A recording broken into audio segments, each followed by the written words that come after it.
യോऽന്തഃ പ്രവിശ്യ മമ വാചമിമാം പ്രസുപ്താം സഞ്ജീവയത്യഖിലശക്തിധരസ്വധാംന അന്യാംശ ഹസ്തചരണശ്രവണത്വഗാദീൻ പ്രാണാന്നമോ ഭഗവതേ പുരുഷായ തുഭ്യം. യോഗസൂത്രം മുഴുവനും ആദ്യത്തെ, അതായത് രണ്ടാമത്തെ സൂത്രത്തിനുള്ള വ്യാഖ്യാനമാണ്. യോഗശ്ചിത്തവൃത്തിനിരോധ, അതാണ് സാധന. തഥാ ദ്രഷ്ടു സ്വരൂപേ അവസ്ഥാനം, അതാണ് സിദ്ധി.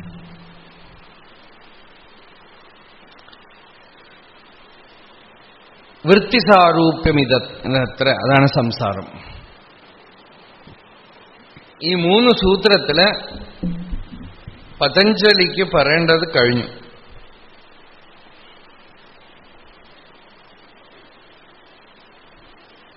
പിന്നെയൊക്കെ അതിൻ്റെ വിചാരമാണ്.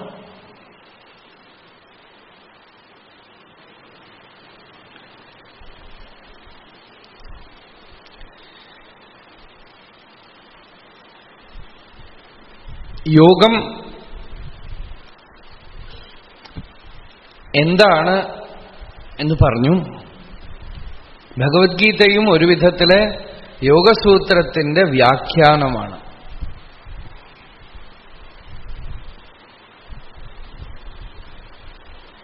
അഭ്യാസവൈരാഗ്യാഭ്യാം തന്നിരോധ എന്നൊരു സൂത്രം നമ്മൾ ഇന്നലെ കണ്ടു. ഗീതയില് ഭഗവാൻ അർജുനനോട് ഇതിന് വ്യാഖ്യാനം പറയണു. അർജുനൻ പറഞ്ഞു, ഭഗവാനെ മനസ്സ് നിൽക്കണില്ല. ചഞ്ചലം ഹി മനഃ കൃഷ്ണ പ്രമാധി ബലവദ് ദൃഢം തസ്യാഹം നിഗ്രഹം മന്യേ വായോരിവ സുദുഷ്കരം. ഭഗവാനെ മനസ്സ് വളരെ ചഞ്ചലമാണ്, പ്രമഥനശീലമാണ്. എന്നുവെച്ചാൽ അത് ചലിക്കും മാത്രമല്ല, നമ്മളുടെ നാഡി നരമ്പ്, നമ്മളുടെ എൻറ്റയർ സിസ്റ്റത്തിനെ അത് ചലിപ്പിക്കും. അതിനെ നിഗ്രഹിക്കുക, മനോനിഗ്രഹം ചെയ്യാന്ന് പറയണത് വായുവിനെ പിടിച്ച് കെട്ടിയിടുന്ന പോലെയാണ്.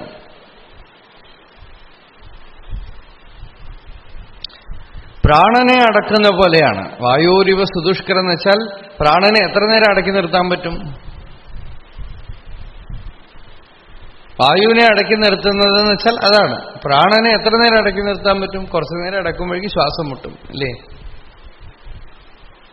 അതുകൊണ്ട് വായു നിരോധം പോലെ ബുദ്ധിമുട്ടായിട്ട് തോന്നുന്നു. അപ്പൊ ഭഗവാൻ പറഞ്ഞു, അസംശയം മഹാബാഹു, സംശയമില്ല. മനോ ദുർനിഗ്രഹം ചലം, അത് മനസ്സിന്റെ സ്വഭാവമാണ്.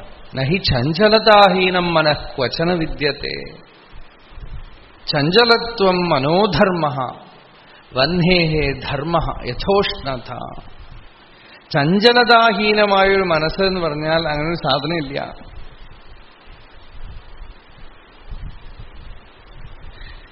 ചഞ്ചലഹീനമായ മനസ്സ് എന്ന് പറഞ്ഞാൽ ആത്മാവാണത്, അത് മനസ്സല്ല.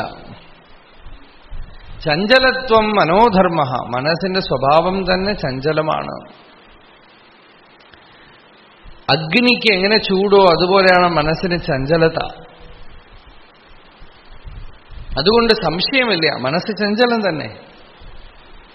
അഭ്യാസേനത്തു കൗന്തേയ വൈരാഗ്യേണ ച ഗൃഹ്യത. ഈ സൂത്രത്തിന് വ്യാഖ്യാനമാണ് ശ്ലോകം. അഭ്യാസ വൈരാഗ്യാഭ്യാം തന്നിരോധ എന്ന് പറഞ്ഞ് സൂത്രം ചെറുതായിട്ട് ഭഗവാൻ ഗീതയിലോ അഭ്യാസേനത്തു കൗന്തേയ വൈരാഗ്യേണ ച ഗൃഹ്യത്തെ. പതഞ്ജലി മുമ്പ് വന്നുവോ, ഭഗവത്ഗീത മുമ്പ് വന്നുവോ എന്നുള്ളതൊക്കെ റിസർച്ച് ചെയ്യണ ബുദ്ധിജീവികൾക്കുള്ള ഏർപ്പാടാണ്. അത് നമുക്ക് വേണ്ട. സൂത്രം പലപ്പോഴും സൂത്രത്തിന്റെ വ്യാഖ്യാനമായിരിക്കാം ശ്ലോകം, അറിയില്ല. ബ്രഹ്മസൂത്രത്തിനെ ഭഗവാൻ ഗീതയിൽ പറയണ്ടല്ലോ. ഒരുപക്ഷെ യോഗസൂത്രം മുൻപ് വന്നോ ഇത് മുമ്പ് വന്നോ അറിയില്ല. പതഞ്ജലിക്കും വ്യാഘ്രപാദർക്കും ശിവൻ നടരാജനായിട്ട് ദർശനം കൊടുത്തു. അപ്പൊ പതഞ്ജലി എഴുതിയ ചില ശ്ലോകങ്ങളൊക്കെ ഉണ്ട്. സദഞ്ചിത മുദഞ്ചിത നികുഞ്ചിത പദം ചല ചലഞ്ചലിത മഞ്ജുകടകം. പതഞ്ജലി ദൃഗഞ്ജനം അനഞ്ജലമചഞ്ചലം ജനനഭഞ്ജനകരം. ഇത് പതഞ്ജലി കൃത നടരാജസ്തുതിയാണ്. പതഞ്ജലി ദൃഗഞ്ജനം. പതഞ്ജലി മഹാഭാഷ്യകാരനാണല്ലോ. മഹാഭാഷ്യകാരൻ അതായത് വ്യാകരണ മഹാഭാഷ്യകാരൻ. ആ പതഞ്ജലിക്ക് നടരാജൻ ദർശനം കൊടുത്തു എന്നാണ്.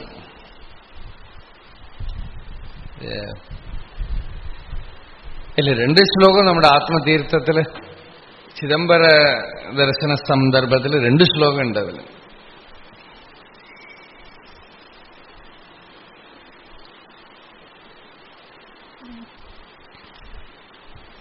പതഞ്ജലി ദൃഗഞ്ജനം എന്ന് വെച്ചാൽ കണ്ണിന് അഞ്ജനമായിട്ട് തീർന്നു. അഞ്ജനം ധരിച്ചു കഴിഞ്ഞാൽ എന്താവും?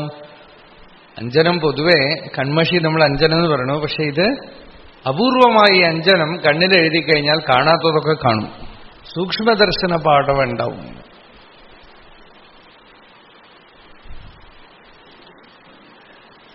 അങ്ങനെ പതഞ്ജലി മഹർഷി ഇവിടെ അഭ്യാസവൈരാഗ്യാഭ്യാം തന്നിരോധ, ഈ ചിത്തവൃത്തികളെ വൈരാഗ്യവും അഭ്യാസവും. വൈരാഗ്യത്തിനെ സദാശിവബ്രഹ്മേന്ദ്ര സ്വാമികൾ 2 വിധത്തിൽ പറയും. ഒന്ന് പരവൈരാഗ്യം, 2 അപരവൈരാഗ്യം. അപരവൈരാഗ്യം എന്ന് പറയുന്നത് ലൗകികമായ, അപരം എന്ന് പറഞ്ഞാൽ തന്നെ ലോകമാണ്. പരാവിദ്യ അപരാവിദ്യ എന്ന് പറയണില്ലേ? ഈ അപരവൈരാഗ്യം എന്താന്ന് വെച്ചാൽ ലോകത്തിൽ എന്തെങ്കിലും വിഷമം വന്നിട്ട് പെട്ടെന്ന് വരുന്ന ഒരു വൈരാഗ്യം, അതൊരു ഇമോഷനാണ്. അപരവൈരാഗ്യം എന്ന് പറയുന്നത് ഒരു വികാരമാണ്. പരവൈരാഗ്യം എന്ന് പറയുന്നത് വികാരമല്ല.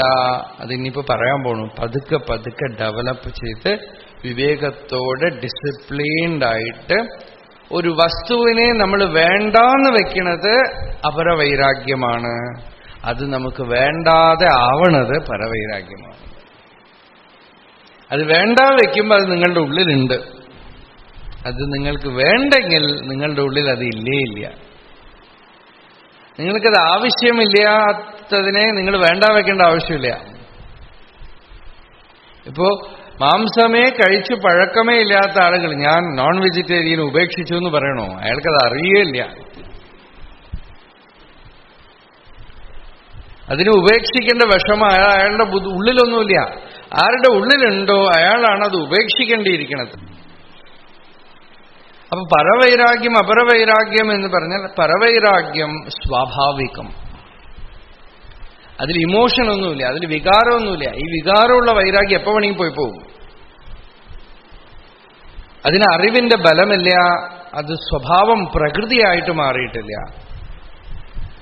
അപ്പൊ ഈ വൈരാഗ്യം അപരവൈരാഗ്യം പതുക്കെ അറിവ് കൊണ്ടും വിവേകപ്രജ്ഞ കൊണ്ടും യോഗം കൊണ്ടും പരവൈരാഗ്യമായിട്ട് മാറുകയും അതോടൊപ്പം ചിത്തവൃത്തി നിരോധരൂപമായ സംപ്രജ്ഞാത സമാധി അഭ്യാസവും അസംപ്രജ്ഞാത സമാധി അഭ്യാസവും അതൊക്കെ പതഞ്ജലിയുടെ വാക്കുകളാണ്. സംപ്രജ്ഞാത സമാധി എന്ന് വെച്ചാൽ അത് നമ്മൾ എന്താണെന്ന് പറയാൻ പോകും. നിർവികൽപ്പമല്ല. ദർ ഇസ് എഫേർട്ട്, മൈൻഡ് ഉണ്ട്, എല്ലാം ഉണ്ട്. അസംപ്രജ്ഞാത സമാധി എന്നുള്ളത് വെച്ചാൽ നിർവികൽപ്പജ്ഞാനം. അതൊക്കെ പതുക്കെ പതുക്കെ ഇയാൾക്ക് സാക്ഷാത്തായിട്ട് വരുന്നവരയ്ക്കും ഇയാൾക്ക് അനുഭൂതി വരുന്നവരയ്ക്കും ഭക്തി സാധകന്മാരാണ് മാക്സിമം യോഗം അഭ്യസിച്ചിരിക്കുന്നത്, ജ്ഞാനികളല്ല. ഈ യോഗികൾ വളരെ ആശ്ചര്യമായിട്ട് നോക്കിയാൽ ശ്രീവൈഷ്ണവ സമ്പ്രദായക്കാരാണ് മാക്സിമം യോഗികൾ. അദ്വൈതികളിൽ യോഗികൾ വളരെ കുറവാണ്. അദ്വൈതികളിൽ യോഗികൾ വന്നാലും സദാശിവബ്രഹ്മേന്ദ്ര സ്വാമികളെ പോലുള്ളവർ വന്നാൽ അവർ പെട്ടെന്ന് വേദാന്ത ജ്ഞാനത്തിലേക്ക് വന്നു പോകും. എന്താന്ന് വെച്ചാൽ അവർ ഉള്ളിലൂടെ കാണും ഈ യോഗത്തിന്റെ പൂർത്തി ഇവിടെ ജ്ഞാനത്തിലുണ്ടെന്ന് കാണും. അതുകൊണ്ട് ജ്ഞാനത്തിനെ ആശ്രയിച്ചുകൊണ്ട് യോഗത്തിനെ സമ്പൂർത്തി ചെയ്ത് കളയും. അധികവും യോഗത്തിനെ തന്നെ പിടിച്ചു നിൽക്കുന്നത് വൈഷ്ണവ സമ്പ്രദായത്തിലുള്ളവർ ഒരുപാട് യോഗികളാണ്. ശ്രീവൈഷ്ണവ സമ്പ്രദായത്തില് മാധ്വ സമ്പ്രദായത്തിലൊക്കെ യോഗികൾ. ധാരാളമുണ്ട്. ഭക്തിയെ അഭ്യസിക്കാനും ഈ യോഗം തന്നെയാണ് വഴിയായി.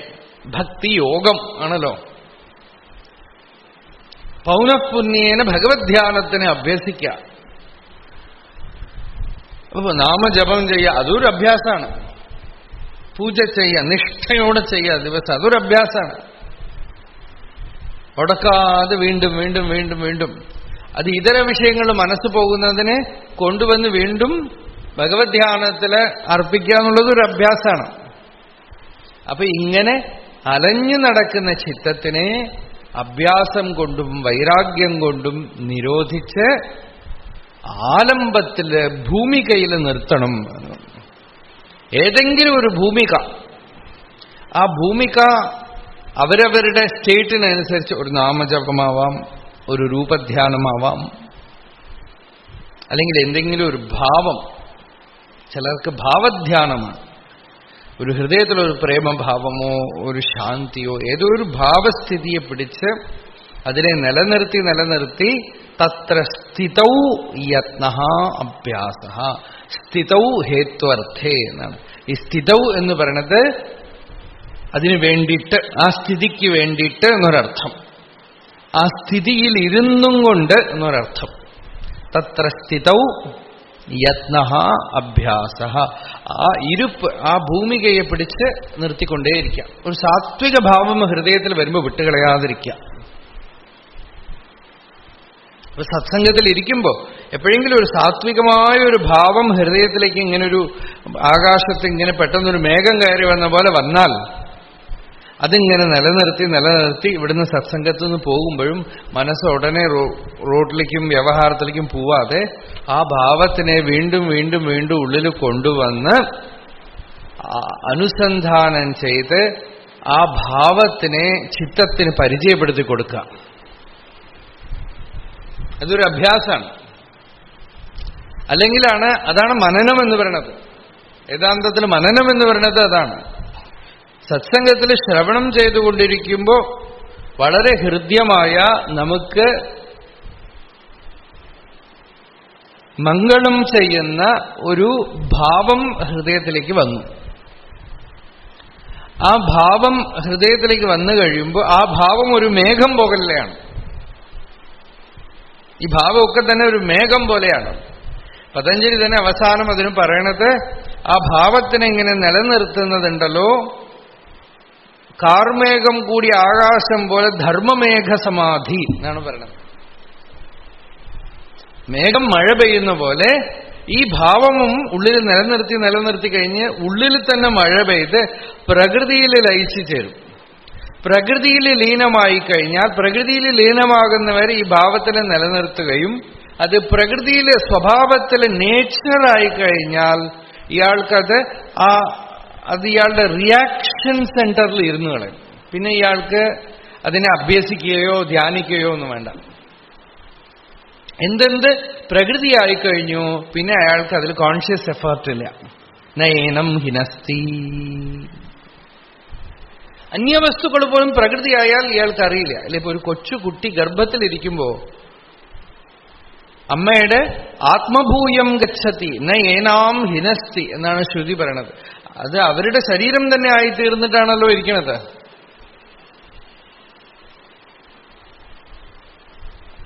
ഇവിടെ ഈ ഭാവം ഹൃദയത്തിൽ കയറി പ്രകൃതിലീനമായിട്ടിരിക്കും. ആ പ്രകൃതിലീനമാകുന്നവരെ ആ ഭാവത്തിനെ അനുസന്ധാനം ചെയ്യാം. അതേസമയം നെഗറ്റീവായിട്ട് നമുക്ക് ദൂഷ്യം ചെയ്യുന്ന ധർമ്മവിരുദ്ധമായ ഭാവങ്ങളെ വൈരാഗ്യാഭ്യാം നിരോധ. വൈരാഗ്യം കൊണ്ട് നിരോധം ചെയ്ത് കളയുക. ഇതൊക്കെ അധ്യാത്മ സാധകന്മാർക്ക് വളരെ വളരെ വളരെ പ്രധാനമായിട്ടുള്ള ചെറിയ ചെറിയ അഭ്യാസങ്ങളാണ്. മനസ്സിനെ ലോകത്തിൽ വിടാതിരിക്കാനായിട്ട് കിഞ്ചിത് ധ്യായൻ ആസ്തേ എന്ന് പറഞ്ഞില്ലേ ഇപ്പോ സദാശിവ ബ്രഹ്മേന്ദ്ര സ്വാമിയുടെ കീർത്തനത്തിൽ പറഞ്ഞല്ലോ അല്ലെ, കിഞ്ചിത് ധ്യായൻ ആസ്തേ. എന്തിനെ ധ്യാനിക്കണു? എന്തിനെയോ ധ്യാനിക്കണം. അയാള് ആത്മാവിനെയാണ് ധ്യാനിക്കുന്നത്. അതുപോലെ സാധകനും സദാ ധ്യാനമഗ്നനാണ്. അഭ്യാസം കൊണ്ടും വൈരാഗ്യം കൊണ്ടും ഏതെങ്കിലും ഭൂമികയെ ഹൃദയത്തിൽ വെച്ചുകൊണ്ട് ആ ഭൂമികാലബ്ധി ഉണ്ടാവുന്നവരെ എന്നുവെച്ചാൽ അത് ഇയാളുടെ പ്രകൃതിയായിത്തീരുന്നവരെ അനുസന്ധാനം ചെയ്യുന്നു. ത്യാഗം, വൈരാഗ്യം, തപസ്, മഹാപുരുഷന്മാരുടെ ജീവിതചര്യകള് ഇതൊക്കെ അനുസന്ധാനം ചെയ്യാൻ യോഗ്യമായിട്ടുള്ളതാണ്. അതിനാണ് ഈ ഭാഗവതമൊക്കെ. ഭാഗവതമൊക്കെ എന്തിനാന്ന് വെച്ചാൽ ഇങ്ങനെ ഉള്ളിൽ അനുസന്ധാനം ചെയ്ത് ത്യാഗം, വൈരാഗ്യം, ഭക്തി, മഹാപുരുഷ ചരിത്രം ഇതൊക്കെ ഹൃദയത്തിൽ അങ്ങനെ ഭാവമണ്ഡലത്തിൽ ലീനമായി പ്രകൃതി ലീനമായി തീർന്ന് പ്രകൃതിയായിട്ട് തീരണം. അതുവരയ്ക്കും ഇയാൾക്ക് ആ ഭൂമിക കിട്ടിയില്ല. ആ ഭൂമിക കിട്ടിയിട്ടില്ലെങ്കിൽ അതൊരു ദോഷം, അലബ്ധ ഭൂമികാത്വം എന്ന് പറഞ്ഞു. ഇയാളുടെ പ്രകൃതിയായിട്ട് അത് തീരുന്നവരയ്ക്കും അഭ്യാസ എന്ന് പറഞ്ഞു. തത്ര തയോർമധ്യേ സ്ഥിതി നൈശ്വല്യം നിരോധ തത്ര അഭ്യാസ ഏവം സ്ഥിതി നിമിത്തകോ യത്ന മാനസ ഉത്സാഹ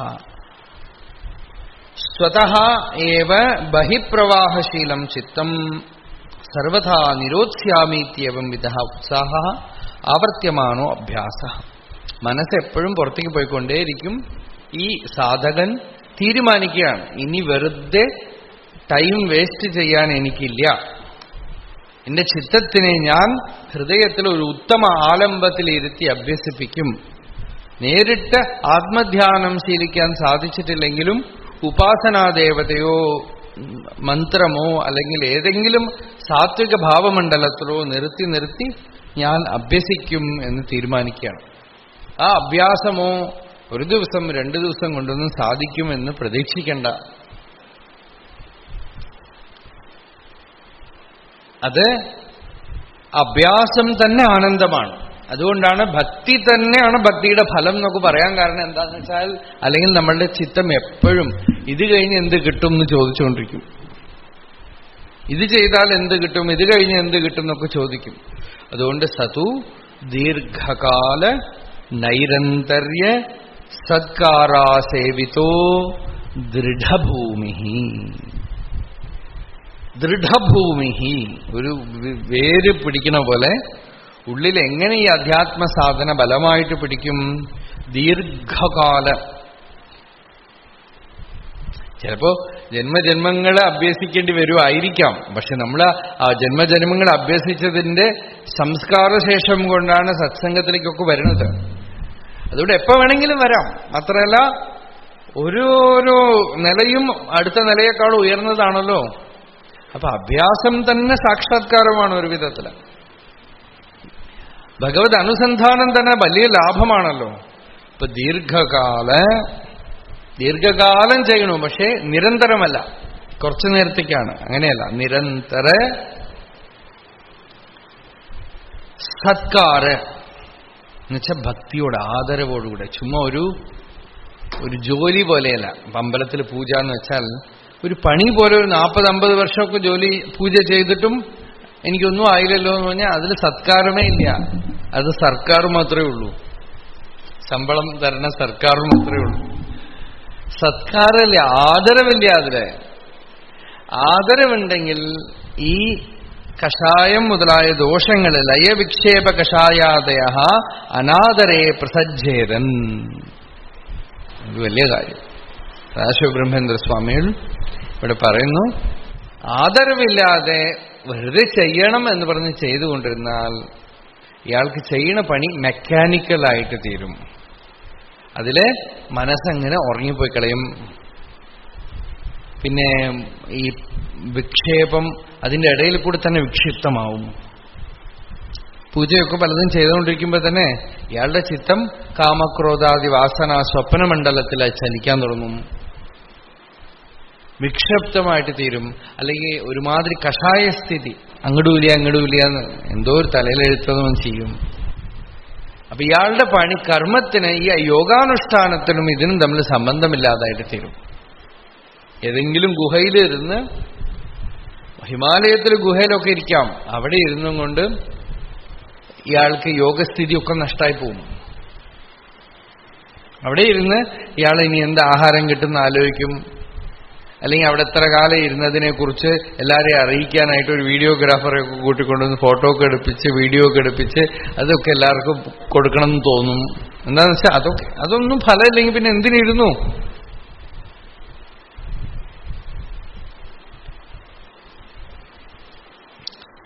ഇതിലൊക്കെ പോയി അഭിമാനമായിട്ട് തീരും. ഇതൊക്കെയാണ് കഷായം എന്ന് പറയുന്ന ദോഷം, വിക്ഷേപം എന്ന് പറയുന്നത്. കഷായം വിക്ഷേപമൊക്കെ പറയാം. കാരണം ഇതൊക്കെയാണ്. അല്ലെങ്കിൽ ലയം, ചിലപ്പോൾ ലയം. ചിലര് ലോകത്തിലുള്ള ആളുകൾ ഇപ്പൊ തെക്കോട്ട് വരുന്തോറും ആളുകൾക്ക് ഒരു പ്രത്യേക ഒരു ഭ്രമമുണ്ട്. പല സ്ഥലങ്ങളിലുണ്ടത്. ആളുകൾക്ക് അവധൂതൻ എന്ന് പറഞ്ഞാൽ വലിയ ഇഷ്ടമാണ്. അവധൂതൻ ആരാ നമുക്കൊന്നും അറിയില്ല. അപ്പൊ സദാശിവബ്രഹ്മേന്ദ്ര സ്വാമികളെ നമ്മൾ അവധൂതൻ എന്ന് പറയുന്നു. പക്ഷെ എന്തുകൊണ്ട് അവധൂതൻ എന്ന് വെച്ചാൽ അയാൾ വസ്ത്രം എടുക്കാതെ നടന്നതുകൊണ്ടോ ലോകമറിയാതിരുന്നത് കൊണ്ടൊക്കെയാണ് ആളുകൾ വിചാരിക്കുന്നത്. പലരും പറയണത് ജ്ഞാനത്തിന്റെ ലക്ഷണം അവധൂത വൃത്തിയാണെന്നാണ് ആളുകളുടെ ധാരണ. ശരിക്കും അവധൂത വൃത്തിയൊന്നും ജ്ഞാനത്തിന്റെ ലക്ഷണമല്ല. ജനകനും ജ്ഞാനിയാണ്. ആചാര്യസ്ഥാനത്തിലിരുന്ന ശങ്കരനും ജ്ഞാനിയാണ്. ശുഖബ്രഹ്മ മഹർഷി ജ്ഞാനിയാണ്. വസിഷ്ഠനും ജ്ഞാനിയാണ്. ജ്ഞാനത്തിൽ വ്യത്യാസമൊന്നുമില്ല. സദാശിവബ്രഹ്മേന്ദ്ര സ്വാമികളുടെ വൈഭവം ഇപ്പൊ നമ്മൾ വായിക്കണ്ടല്ലോ. ഈ യോഗസൂത്ര വൃത്തിയും ആത്മവിദ്യാവിലാസമൊക്കെ കാണുമ്പോൾ ഇത്രയും വലിയ സാക്ഷാത്കാരനിഷ്ഠനായ ജ്ഞാനിയാണ് അദ്ദേഹം.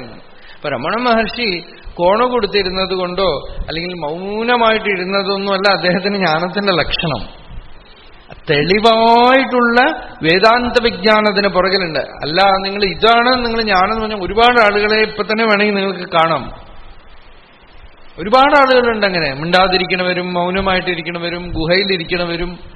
ചിലര് ജ്ഞാനികളായിരിക്കാം, ചിലര് ഈ രീതിയിൽ ലയം. ചിലരുടെ മനസ്സ് അങ്ങനെ ആ സ്ഥിതിയിലേക്ക് പോയി കളയും. പിന്നെ കുറെ കാലത്തേക്ക് എണീക്കുകയില്ല. ചിലരങ്ങനെ ഇരുന്നു പോവും. ചിലരങ്ങനെ ഇരുന്ന് കുറെ കാലം കഴിഞ്ഞ് പിന്നെ ഉയർന്നു വന്ന് വേറെ എന്തൊക്കെയോ വിഷയലോകങ്ങളിലേക്ക് സഞ്ചരിക്കും. ചിലരേതെങ്കിലും ലോകങ്ങളെയൊക്കെ കണ്ടുകൊണ്ടിരിക്കുന്നുണ്ടാവും. അപ്പൊ ആളുകൾക്ക് പലർക്കും അങ്ങനത്തെ ഭ്രമമാണ്. ഈ ലോകമല്ലാതെ വേറെ എന്തെങ്കിലും ലോകം പറഞ്ഞാൽ മതി. ഇന്ദ്രലോകം, ചന്ദ്രലോകം, നാഗലോകം, ഭൂതലോകം, ഇതൊക്കെ കണ്ടു എന്ന് പറഞ്ഞാൽ അതൊക്കെ യോഗമാണ്.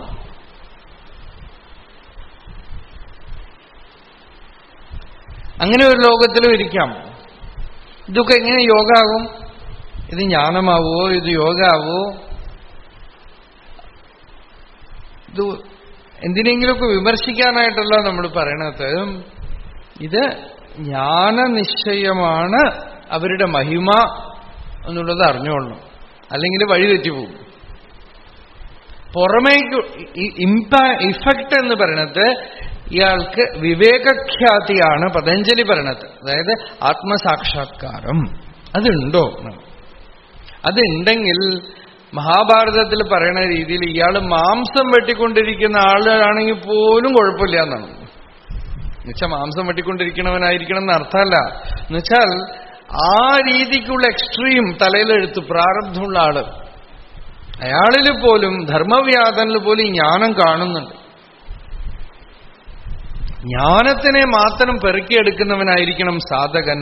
അല്ലാതെ ഈ യോഗികളുടെ ബാഹ്യവേഷമോ ബാഹ്യമായ രീതികളോ ഒക്കെ നോക്കിയാൽ ചിലപ്പോൾ പറ്റിക്കപ്പെട്ടു പോകും. ചിലപ്പോ നമ്മൾ ചലിച്ചു പോകും. അതുകൊണ്ട്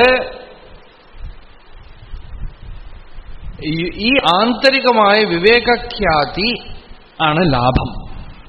ബാഹ്യമായ വൈരാഗ്യം പോലും അല്ല. ഇപ്പൊ വൈരാഗ്യം അതുകൊണ്ടാണ് പറഞ്ഞ് ഈ അപരവൈരാഗ്യം പരവൈരാഗ്യം. നമ്മള് ഹരിദ്വാറില് ഋഷികേശിലൊക്കെ കഴിഞ്ഞ പ്രാവശ്യം ഇരിക്കുമ്പോ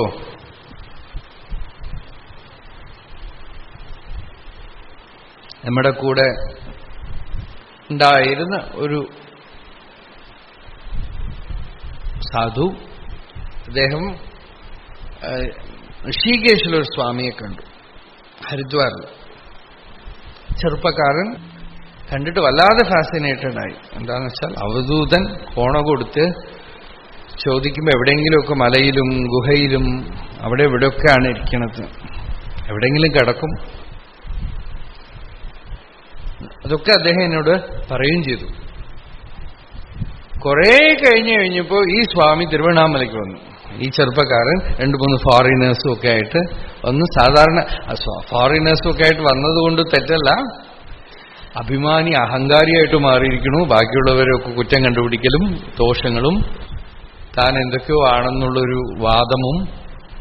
ഭഗവാന്റെ സന്നിധിയിലേക്ക് സമാധിയിലേക്കൊന്നും വന്നില്ല, പുറത്തൊക്കെ നിന്ന് പലതും.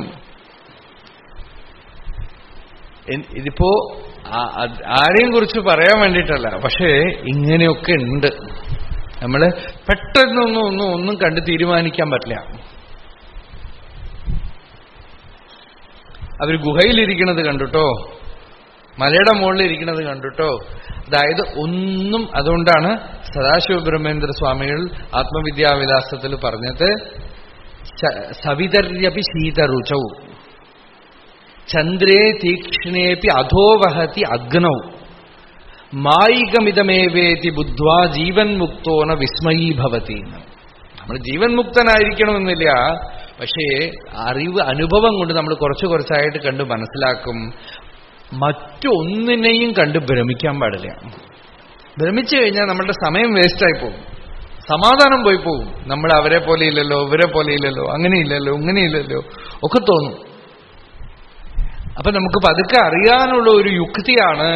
സദാശിവ ബ്രഹ്മേന്ദ്ര സ്വാമികൾ പറഞ്ഞു, സൂര്യൻ ഐസ് പോലെ തണുത്തതാണ് എന്ന്. നാളെ ഇപ്പൊ സയൻസ് പറഞ്ഞാൽ ആര് കണ്ടുവരും, എന്ത് വേണമെങ്കിലും പറയും സയൻസിൽ.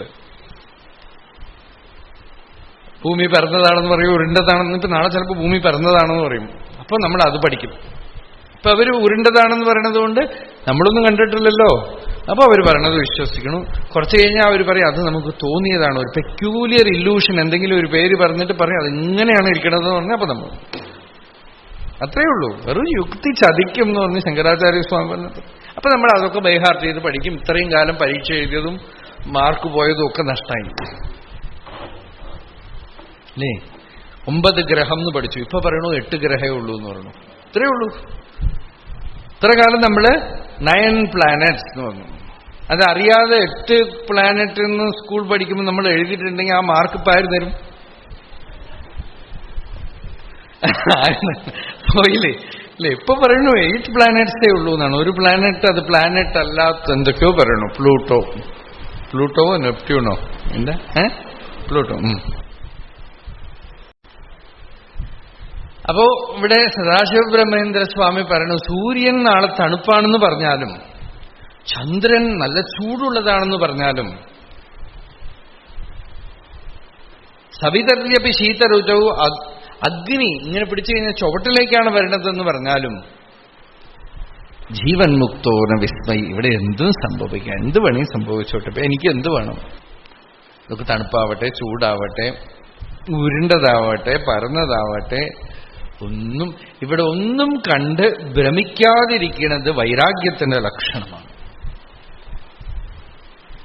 അല്ലെങ്കിൽ ഓരോ നിലയ്ക്കും മനസ്സിങ്ങനെ പുറത്തേക്ക് ഇതിൽ വല്ലതുണ്ടോ അതിൽ വല്ലതുണ്ടോ, ഇതിൽ ഈ ജിജ്ഞാസ നിവൃത്തമാവണം. ഇതിൽ ഇനി പറയാൻ പോണു. ജിജ്ഞാസ നിവൃത്തി, ജിഹാസ നിവൃത്തി, പ്രേപ്സ നിവൃത്തി, ചികീർഷ നിവൃത്തി, ഭയ നിവൃത്തി, സങ്കല്പ നിവൃത്തി, ദ്വൈത നിവൃത്തി ഒക്കെ പിൻവലിക്കുകയാണ്. അറിയാൻ വല്ലതുണ്ട് എന്നുള്ളത് പോയി, എന്തെങ്കിലും ഉപേക്ഷിക്കാനുണ്ട് എന്നുള്ളതും കടന്നുപോയി, എന്തെങ്കിലും പ്രാപിക്കാനുണ്ട് എന്നുള്ളത് പോയി, എന്തെങ്കിലും ചെയ്തു തീർക്കാനുണ്ട് എന്നുള്ളത് അടങ്ങി, ഭയം പോയി, ദ്വൈതം പോയി, വികല്പം പോയി, സങ്കല്പം പോയി. അത്തരത്തിൽ പ്രബലമായിട്ടുള്ള ഒരു ആത്മാനുഭവത്തിനെയാണ് സദാശിവ ബ്രഹ്മേന്ദ്ര സ്വാമികളുടെ അടുത്ത് കാണുന്നത്. അപ്പോ ആ ഒരു സ്ഥിതി വരാൻ ദീർഘകാലം നിരന്തരം ആദരവോടുകൂടെ, ഭക്തിയോടുകൂടെ, ശ്രദ്ധയോടുകൂടെ ഈ സത്യത്തിനെ അറിയാനുള്ള ആദരവില്ലെങ്കിൽ ലയം, വിക്ഷേപം, കഷായം മുതലായ ദോഷങ്ങളൊക്കെ വരും. അതെന്നാണ് ഈ പറഞ്ഞു വന്നത്. വിക്ഷേപം, കഷായം, കഷായസ്ഥിതി. ചിലപ്പോൾ ഇങ്ങനെ ഗുഹയിലിരുന്നും കഷായസ്ഥിതിയിലിരിക്കാം. അവിടുന്നാണ് നമ്മൾ ഇങ്ങനെ പോയത്. എവിടെയെങ്കിലുമൊക്കെ ഇരുന്നും കാലാകാലത്തേക്ക് മനസ്സിങ്ങനെ ശൂന്യമായിട്ടിരുന്ന ആളുകൾ യോഗിയാണെന്നൊക്കെ പറയും. ചിലരൊക്കെ എന്നൊക്കെ മനസ്സിലാക്കി പുറത്ത് എഴുന്നേറ്റ് വന്നിട്ടുണ്ട്. മഹാസിദ്ധന്മാരായിട്ടിരിക്കും, അപ്പോഴും ജ്ഞാനം ഉണ്ടാവില്ല.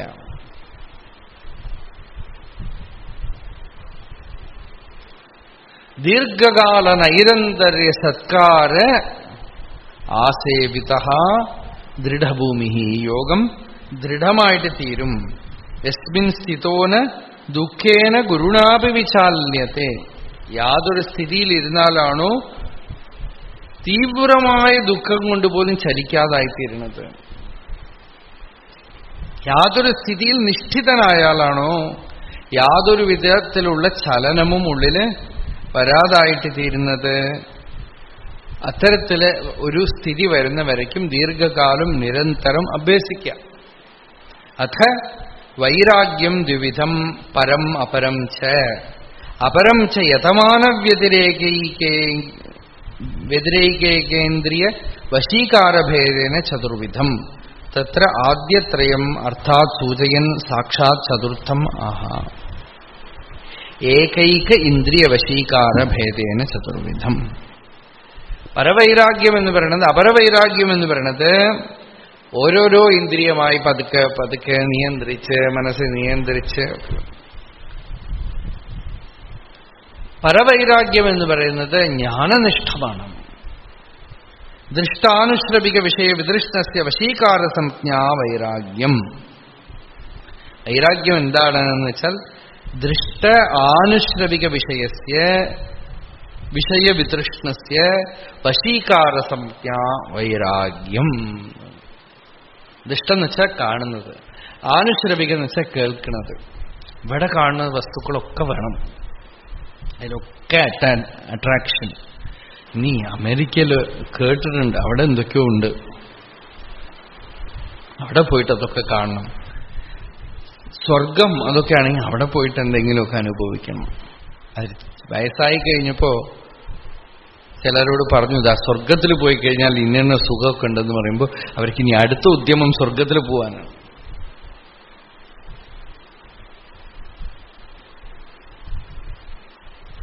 അതില് ആഗ്രഹം ഉണ്ടാവും. ഒരാൾ ദേവിയെ ഉപാസന ചെയ്തു. എന്തിനാന്ന് വെച്ചാൽ വയസ്സായാലും അയാൾക്ക് എല്ലാ സുഖഭോഗങ്ങളും സാധ്യമാകുമെന്ന് പറഞ്ഞിട്ട്. നരം വർഷീയാംസം നയനവിരസം നർമ്മസു ജഡം തവാവാങ്കാലോകേ പതിതമനുധാവന്തി ശതശഃ. സൗന്ദര്യലഹരിയിലെ ശ്ലോകമാണ്. വയസ്സായി, പല്ലുപോയി, സൗന്ദര്യമൊക്കെ പോയി, ഒന്നുമില്ലാത്ത വയസ്സായ ആളെ കണ്ടാൽ പോലും സ്ത്രീകൾക്കൊക്കെ ആകർഷണം ഉണ്ടാവും എന്നുള്ള ശ്ലോകം കണ്ടപ്പോ വാർദ്ധക്യത്തിൽ ഇയാള് ശ്രീവിദ്യാ ഉപാസന തുടങ്ങിയത്രേ. വശീകാര സംജ്ഞാ വൈരാഗ്യം. ഉള്ളില് ഈ വിഷയവാസന വാർദ്ധക്യായാലും വയസ്സായാലും തൃഷ്ണൈകാ കരുണായതേ. തൃഷ്ണ മാത്രം യൗവനത്തിൽ തന്നെ നിൽക്കുകയാണ്, പോണില്ല, മനസ്സിൽ അടങ്ങണില്ല. അപ്പോ ദൃഷ്ടമായിട്ടുള്ള വിഷയങ്ങളിലും വൈരാഗ്യം വന്നു. അതൊന്നും അനുഭവിക്കണമെന്നുള്ള ആഗ്രഹമില്ല. ആനുശ്രവികം, കേട്ടിട്ടുള്ളത്. ഗീതയിൽ ഇങ്ങനെ ഒരു ശ്ലോകം ഉണ്ടല്ലോ, എന്താ? ശ്രോതവ്യസ്യ ശ്രുതസ്യ. വേറെ വിധത്തിലാണ് ഭഗവാനോട് പറയണത്. ഇയാൾക്ക് സ്ഥിതപ്രജ്ഞനാവണം. മുമ്പ് എന്തായി? കേട്ടിട്ടുള്ളതിനെയും കേൾക്കാൻ ഉള്ളതിനെയോടും ഇയാൾക്ക് വൈരാഗ്യം വന്നു, നിർവേദം. അപ്പോ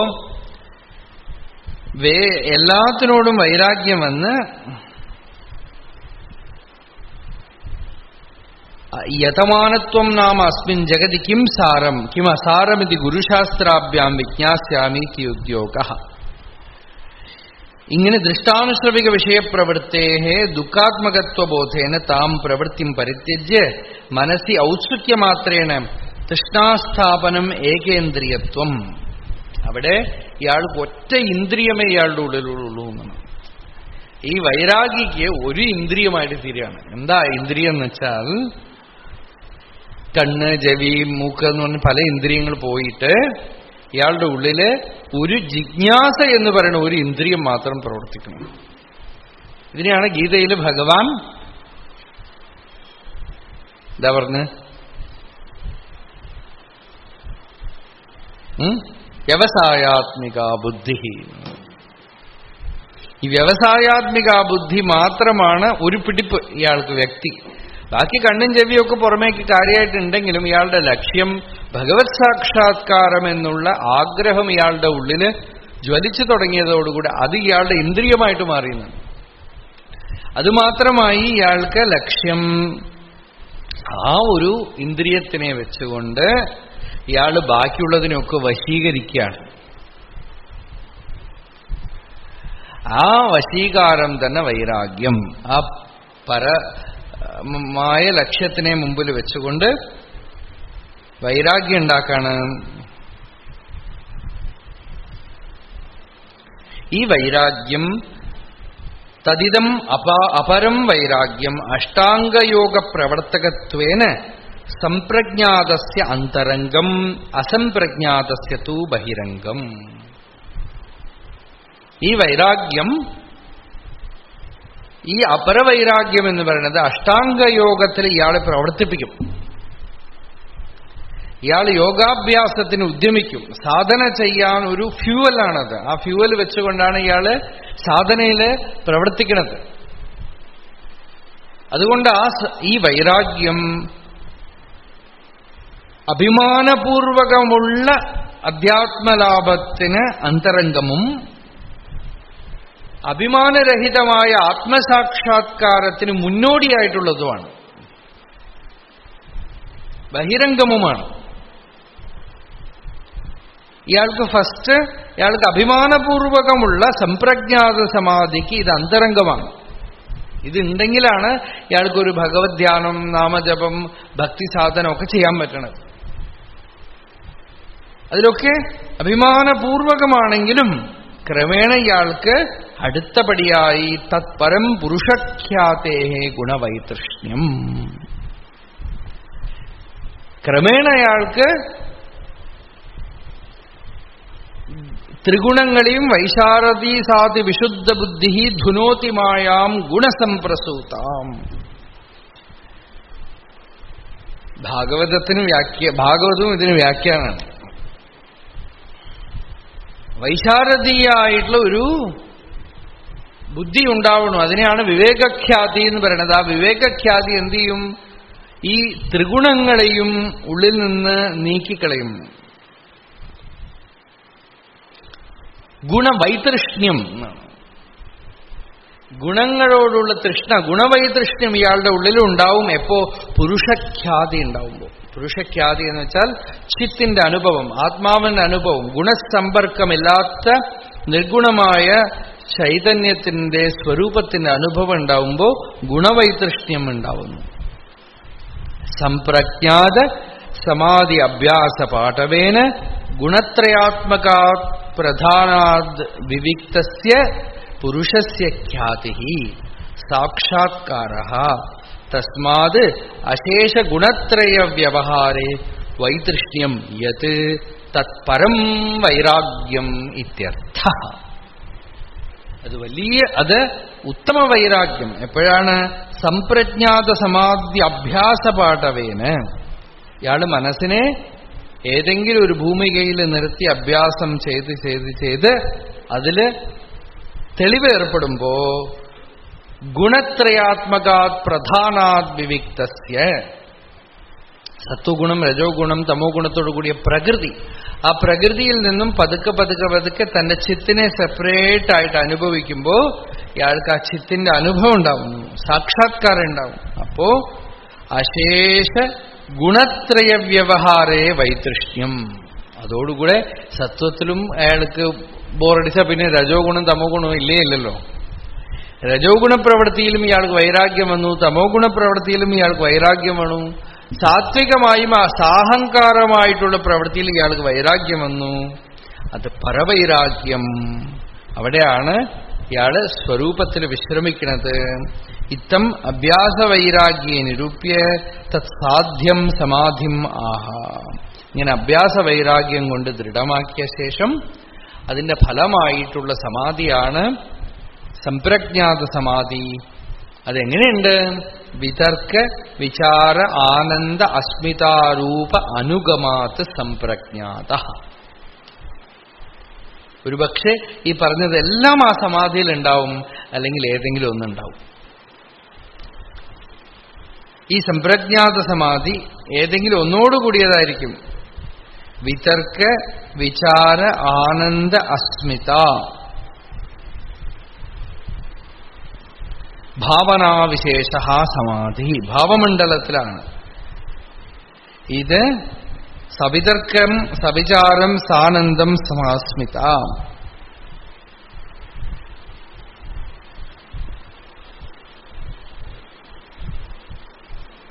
മനോമണ്ഡലം, മനസ്സൊക്കെ പ്രവർത്തിക്കുന്നുണ്ട്, സംശയങ്ങൾ അത് ഇതൊക്കെ വരുന്നുണ്ട്. ചിലപ്പോൾ സത്സംഗത്തിലിരിക്കുമ്പോൾ കുറച്ചു നേരത്തേക്ക് മനസ്സിങ്ങനെ നിൽക്കും. അത് സവിതർക്കം. കംപ്ലീറ്റ് നിശ്ചയമൊന്നും വന്നിട്ടില്ല. പിന്നെ തോട്ട്സൊക്കെ വന്നുകൊണ്ടേയിരിക്കുമ്പോൾ ഒരു ശാന്തിയുണ്ട്. ചിത്തവൃത്തികളൊക്കെ വന്നുകൊണ്ടേയിരിക്കുമ്പോൾ ഉള്ളില് ആ ഭൂമികാലാപം സവിചാരം.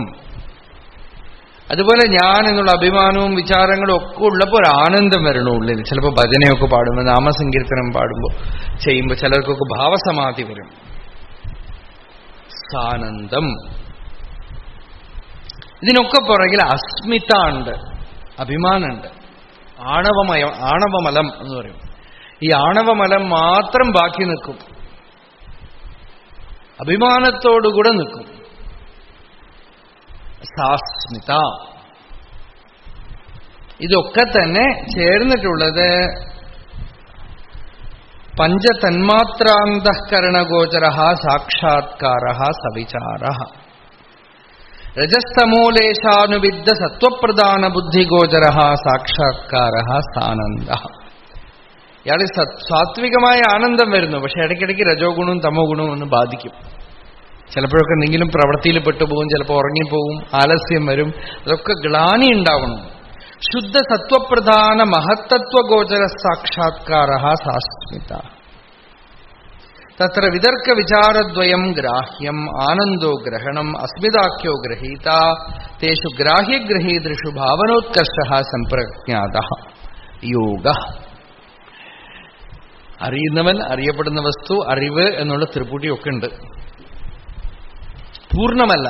ചിലപ്പോ സത്സംഗത്തില്, ചിലപ്പോ മഹാപുരുഷന്മാരുടെ സമ്പർക്കത്തില് ഒക്കെ നല്ല പക്വജീവന്മാർക്ക് ഇത്തരത്തിലുള്ള ഒരു ചെറിയ സമാധിലാഭം ഉണ്ടാവും, ഒരു ഗ്ലിംസ്.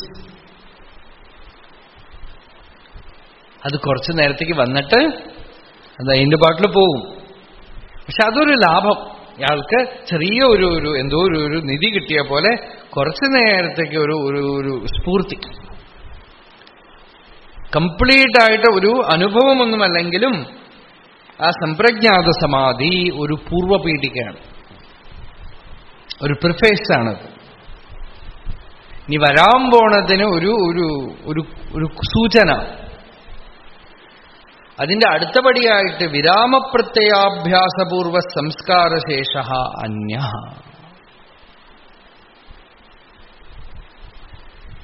വിരാമോ മൃത്യുപരമഃ തസ്യ പ്രത്യയഃ കാരണം മൃത്യുപരമാർത്ഥ പ്രയത്നഃ തസ്യ അഭ്യാസഃ പൗനഃ പുണ്യേന സമ്പാദനം തത്പൂർവഃ തജ്ജന്യഃ സംപ്രജ്ഞാതാദ് അന്യഃ സംസ്കാരശേഷഃ പ്രശാന്ത സകലവൃത്തികസ്യ ചിത്തസ്വരൂപസ്യ ദുർലക്ഷത്വാത് സംസ്കാരരൂപേണ യോ അവശിഷ്യത്തെ സഹ അസംപ്രജ്ഞാതഃ ഇത്യർത്ഥഃ.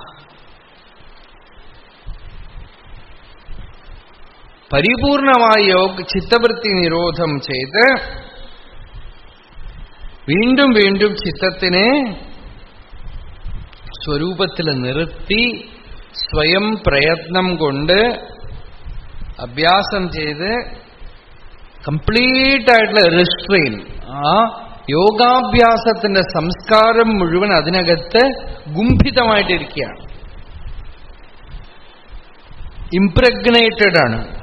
ആ സമാധിയുടെ ഉള്ളിൽ അറിവ്, അതിന് ഉള്ള അനുസന്ധാനം, വിചാരം, ധ്യാനം, അനുഷ്ഠാനം, സംയമം ഒക്കെ അതിനകത്ത് അടങ്ങി പ്രശാന്ത സകല വൃത്തികസ്യ, എല്ലാ വൃത്തികളും പ്രശാന്തമായി ഈ സമാധി അഭ്യാസ സംസ്കാരം അതിനകത്ത് അടങ്ങിക്കിടക്കണം. അങ്ങനെ അടങ്ങിക്കിടന്ന് ഇരിക്കണ അസംപ്രജ്ഞാത സമാധി രണ്ടു വിധം. അഭ്യാസം കൊണ്ട് അതെങ്ങനെയുണ്ടാന്ന് വെച്ചാൽ ഭവപ്രത്യയോ വിദേഹ പ്രകൃതിലയാനാം. രണ്ടു വിധത്തിലാണ്. ഒന്നെന്താന്ന് വെച്ചാൽ ടെമ്പററി ആണ്. അവിടെ ഇങ്ങനെ അഭ്യാസം ചെയ്ത് കഴിയുമ്പോ ഭവപ്രത്യയം എന്ന് വെച്ചാൽ ബിക്കമിങ്, എന്തോ ആയിത്തീരാനുള്ള ഒരു പ്രതീതി, ആഗ്രഹം, വാസനകളൊക്കെ ഉണ്ടല്ലോ, അതൊക്കെ ചിലപ്പോ മരിക്കണ സമയത്ത് ലിംഗശരീരത്തിൽ അടങ്ങും, വിദേഹം. ചിലപ്പോ പ്രകൃതിലീന പുരുഷന്മാരുടെ ഉള്ളിൽ അടങ്ങും. ചിലപ്പോ ഉറങ്ങുന്ന പോലെ ഉറങ്ങുമ്പോഴും എന്തൊക്കെ ചെയ്യുന്നു, വാസനകളൊക്കെ അടങ്ങണല്ലേ അല്ലേ? അതുപോലെ ചിലപ്പോ ആ സമാധിയിൽ ഒന്നും അറിഞ്ഞില്ല, എങ്കിലും വാസനകളൊന്നും പോയില്ല. ചിലർക്ക് ചില സമയത്ത് നിർവികൽപ്പ പ്രജ്ഞ പോലെ ഈ സമാധി വരും, പക്ഷെ വാസനകളും ഇയാളുടെ സ്വഭാവം, പ്രകൃതിയൊക്കെ അതിനകത്ത് കിടക്കും. അതുകൊണ്ടാണ് വേദാന്തികൾ പറയണത്, ചിലപ്പോൾ നിർവികൽപ്പ സമാധിയൊന്നും ഇല്ലാതെ തന്നെ ഈ നിർവികൽപ്പ സഹജസമാധി ഉണ്ടാവും, സാക്ഷാത്കാരം ഉണ്ടാവും. ഇയാളിൽ വാസനാരാഹിത്യവും നിഷ്ഠയും ഒക്കെ വരും, ഒരു പെർഫെക്റ്റ് ഓർഡർ വരും, ശാന്തി വരും, ജ്ഞാനനിഷ്ഠ വരും. ബാഹ്യമായ നിർവികൽപ്പ സമാധി കൂടിയേ തീരുന്നില്ല, നിർവികൽപ്പ ജ്ഞാനം മതി. നിർവികൽപ്പ ജ്ഞാനം ഇയാളുടെ ഉള്ളിലുണ്ട്. ഞാൻ വലിയ കാര്യമാണ് ഇപ്പൊ പറയണതെങ്കിൽ ഇതിലുള്ളതുകൊണ്ട് പറയണു, അത്രയേ ഉള്ളൂ. വിദേഹപ്രകൃതിലയാനാം. ഈ ഇതിൻ്റെയൊക്കെ അർത്ഥം വിസ്തരിച്ച് പറയേണ്ടതാണ്, എങ്കിലും അതിങ്ങനെ പറയുന്നു. ഭവന്തി അസ്മിൻ ജന്തവഃ ഇതി ഭവഃ സംസാരഃ അവിദ്യാഖ്യഃ സപ്രത്യയഃ ഹേതുഃ യസ്യ സ സംസാരമൂലോ അസംപ്രജ്ഞാതഃ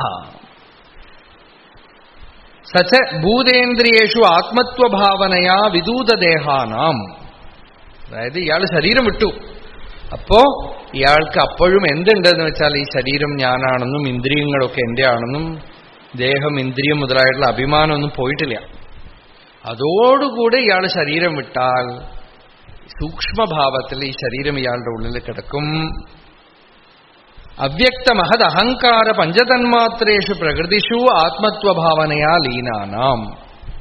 അവ്യക്തത്തിലോ മഹത്തത്വത്തിലോ ഒക്കെ അഭിമാനം വെച്ചുകൊണ്ട് പ്രകൃതി ലീനന്മാരായിട്ടുള്ളവര്, അവരുടെയൊക്കെ ചിത്തം വിവേകഖ്യാതി അഭാവാത്, ആത്മസാക്ഷാത്കാരം നേടാത്തതുകൊണ്ട് ആ ലയം കഴിഞ്ഞു കഴിയുമ്പോൾ ഒരുപക്ഷെ അടുത്ത ജന്മത്തിലോ അല്ലെങ്കിൽ ഈ ജന്മത്തിൽ തന്നെ സമാധിയിൽ നിന്ന് എഴുന്നേൽക്കുമ്പോഴോ വ്യുത്ഥായ സംസാരേ പതതീതി ഭാവം, വീണ്ടും ഉണർന്നു വന്നിട്ട് പലവിധ വ്യവഹാരങ്ങൾ ഉണ്ടാക്കും. അതാണ് ചിലപ്പോഴൊക്കെ നമുക്ക് ആശ്ചര്യം. ചിലർ വളരെ വർഷങ്ങളൊക്കെ ധ്യാനത്തിലൊക്കെ ഇരുന്നിട്ട് എഴുന്നേറ്റ് വന്നിട്ട് പിന്നെയും വ്യവഹാരം ഉണ്ടാക്കും.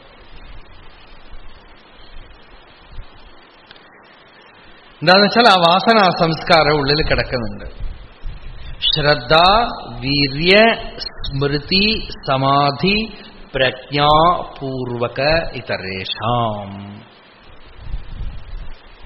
ഇതല്ലാത്ത സമാധി എങ്ങനെയാണെന്ന് വെച്ചാൽ ആ സമാധിയിൽ ശ്രദ്ധയുണ്ട്, വീര്യമുണ്ട്, അനുഭവിച്ച ആത്മാവിന്റെ സ്മൃതി നിർത്തിക്കൊണ്ടേയിരിക്കുന്നുണ്ട്, ആ ആത്മാവിനെ കുറിച്ചുള്ള ജ്ഞാനം തെളിവായിട്ടുണ്ട്. ഇതൊക്കെ കൂടി ഇയാൾ സമാധിനിഷ്ഠനാവുകയും സമാധിയിൽ നിന്ന് പുറത്തു വരുമ്പോ ഇതൊന്നിന്റെയും ലോപമില്ലാതിരിക്കുകയും ചെയ്യുമ്പോ അയാള് ഒരു പ്രബുദ്ധനാണ്. അയാളുടെ സമാധി ഉറക്കം പോലെയല്ല, അയാൾക്ക് തത്വജ്ഞാനമുണ്ട്, അയാൾ സ്വരൂപജ്ഞാനത്തോടു കൂടിയവനാണ്. മമായം യോഗഃ ഏവ പരപുരുഷാർത്ഥ സാധനമിതി പ്രത്യയഃ ശ്രദ്ധ. അയാൾ വളരെ ശ്രദ്ധയോടുകൂടെ ഇത് തന്നെയാണ് തന്റെ പരമപുരുഷാർത്ഥം എന്ന് പറഞ്ഞ് അതിൽ ഉദ്യമിച്ചു. അതിന്റെ ഉത്കർഷം, അതിനെക്കുറിച്ച് അയാൾ ഓർത്തുകൊണ്ട് തന്നെ ധ്യാനം ചെയ്തു. തപസ്വിഭ്യോ അധികോ യോഗി ജ്ഞാനിഭ്യോ വിമതോധിക കർമ്മിഭ്യശ്ചാധികോ യോഗി തസ്മാദ്യോഗി ഭവാർജുന എന്ന് പറഞ്ഞ് അതിന്റെ മഹിമയെക്കുറിച്ച് അയാൾ അറിഞ്ഞുകൊണ്ട് അതിൽ സ്മൃതിയോടുകൂടെ ആ സമാധി അഭ്യാസം ചെയ്ത് അതില് ഋതംബരാ പ്രജ്ഞാ ഉദേതി. അവിടെ ഇയാളുടെ അകത്ത് ഋതംബരമായ അയാളുടെ പ്രജ്ഞ എന്ന് വെച്ചാൽ അയാളുടെ കോൺഷ്യസ്നെസ് മുഴുവനും നിറഞ്ഞു നിന്നു. എന്താ നിറഞ്ഞു നിന്നെന്ന് വെച്ചാൽ ഋതം, സത്യം നിറഞ്ഞു നിന്നു. ഭഗവത് അനുഭൂതി അയാളുടെ ഉള്ളിൽ ഒരു സംശയവും കൂടാതെ പ്രകാശിച്ചു. അങ്ങനെ ആ ഒളിയിൽ നിറഞ്ഞിരുന്നു, ഒളിമയമായി ഹൃദയം ഇരുന്നു. അങ്ങനെ ഇരുന്നിട്ട് എഴുന്നേറ്റ് വരുമ്പോ തത്പൂർവക തത് പ്രജ്ഞാപൂർവകോ അസംപ്രജ്ഞാത സമാധി ഇതരേഷാം വിദേഹ പ്രകൃതിലയേഭ്യോ അർവാചീനാനാം യോഗിനാം സിദ്ധ്യതി ഇത്യർത്ഥ. ശരീരം വിടുന്നതിനു മുമ്പ് അവർ പ്രകൃതിലീനന്മാരാവുന്നില്ല, അവർ ഉറങ്ങിപ്പോകുന്നില്ല, അവർ തത്വജ്ഞാനികളായി ദൃഢമായി ആ സ്വാനുഭൂതിയുടെ ആത്മാനുഭവത്തിന്റെ വെളിച്ചത്തോടുകൂടെ തന്നെ കോൺഷ്യസ് ആയിട്ട് അവരതിനെ നേടിയെടുക്കുന്നു. അവരിൽ അത് നേടിയെടുക്കാൻ ഉപയോഗിച്ച സാധനങ്ങളൊക്കെ ഉണ്ടല്ലോ, ശ്രദ്ധ, വിവേകം, വൈരാഗ്യം, ശമം, ദമം, ഇന്ദ്രിയ നിഗ്രഹം, ത്യാഗം, അമാനിത്വാദി ഗുണങ്ങള് എന്തൊക്കെ ഉണ്ടോ അതൊക്കെ തന്നെ ഇവരുടെ അനുഭൂതിയുടെ പൂർണ്ണത്വത്തില്, അതായത് ഒരാൾ ഒരു വലിയ വേർഡ്സ് വർത്തായിട്ട് തീർന്നാലും ഷേക്സ്പിയർ ആയിട്ട് തീർന്നാലും ഉപയോഗിക്കുന്നത് ABCD തന്നെയാണ് അല്ലേ? ആ വലിയ ആ അനുഷ്ഠാന ആ പൂർണ്ണ സാക്ഷാത്കാരത്തിന്റെ ഉള്ളിലും ഇയാൾ എന്തൊക്കെ ബേസിക് ആൽഫബറ്റ്സ് പഠിച്ചുവോ അതൊക്കെ അതിനകത്ത് കിടപ്പുണ്ട്. നല്ലവണ്ണം അറിഞ്ഞോളണം. ചിലർക്കൊക്കെ ഒരു ധാരണയുണ്ട്, ആത്മജ്ഞാനം വന്നാൽ എങ്ങനെ വേണമെങ്കിൽ ജീവിക്കാം. അങ്ങനെയൊക്കെ ശാസ്ത്രങ്ങൾ പ്രഖ്യാപിക്കുന്നുണ്ട്. അതായത് അത് അറിഞ്ഞു കഴിഞ്ഞാൽ അയാൾക്കൊന്നും ചെയ്യാനോ ചെയ്യാൻ പാടില്ലാത്തതോ ഇല്ലാന്ന് വെച്ചാൽ അവർ കുട്ടികളെമാര് സ്വതന്ത്രരാണെന്നാണ് അർത്ഥം. അവർ സ്വതന്ത്രരാണ്, അവരിൽ നിന്ന് അധർമ്മം സംഭവിക്കില്ല, അതുകൊണ്ട് അവർക്ക് നിയമങ്ങൾ വേണ്ട എന്നേ അർത്ഥമുള്ളൂ. അല്ലാതെ അവർ പിന്നെയും പ്രാകൃതന്മാരെ പോലെ ആയിത്തീരുമെങ്കിൽ, എന്നിട്ട് അതിന് ജസ്റ്റിഫിക്കേഷനായിട്ട് ഈ വേദാന്തമൊക്കെ കോട്ട് ചെയ്താൽ അതിനൊരൗഷധം അടിയാണായത് വടിയാൾ അരുളിയിടാം.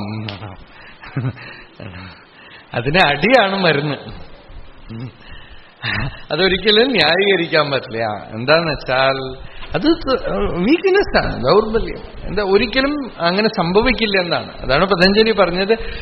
ഒരു പടിപടിയായി കയറിപ്പോയിട്ട് ഇയാള് സംഗീതം അഭ്യസിക്കുമ്പോൾ ആദ്യം സാ പാ സാൻ തുടങ്ങിയ ആള് അതൊക്കെ സെറ്റായി പെർഫെക്റ്റ് ആയിട്ട് കീർത്തനം പാടുന്ന ഒരു മ്യൂസിഷ്യന് ബേസിക് ആയിട്ടുള്ള സപ്തസ്വരം പഴയ്ക്കുമോ?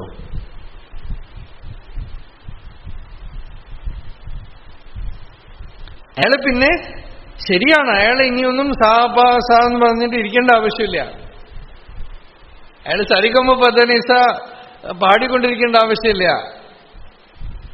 അയാള് അങ്ങോട്ടും ഇങ്ങോട്ടും മാറ്റി സ്വരഭേദമൊക്കെ ചെയ്യും. നല്ല പെർഫെക്റ്റ് ഡാൻസർ ആ ഡാൻസിന്റെ നടുവിൽ തെറ്റായിട്ടുള്ള പദങ്ങളൊക്കെ ആടും. പക്ഷെ ആ തെറ്റായിട്ടുള്ള പദങ്ങളൊക്കെ ഇതിന്റെ നടുവിൽ ചതുരാട്ടം എന്നാണ് പറയാം. അത് ഒഴിവിലൊടുക്കത്തില് കണ്ണുടയ വള്ളലാർ ഒരു പാട്ട് പാടുണ്ട്. ജ്ഞാനി ആനൈ മതമാനാൽ ചതുരാകും. ജ്ഞാനി ഈ ഇതിന്റെ ഉള്ളില് എന്തെങ്കിലുമൊക്കെ നമുക്ക് മനസ്സിലാവാത്ത പോലെ പ്രവർത്തിക്കുന്നത് തോന്നിയാൽ അത് ഈ ചതുരാട്ടം പോലെയാണെന്നാണ്. എന്നുവെച്ചാൽ നല്ല പെർഫെക്റ്റ് ഡാൻസിന്റെ നടുവ്, ഇപ്പൊ സംഗീതത്തില് സ്വരത്തിന് നടുവിൽ സ്വരഭേദം വരുത്തുന്ന പോലെയാണത്. അത് അവർക്ക് നിൽക്കാനറിയും.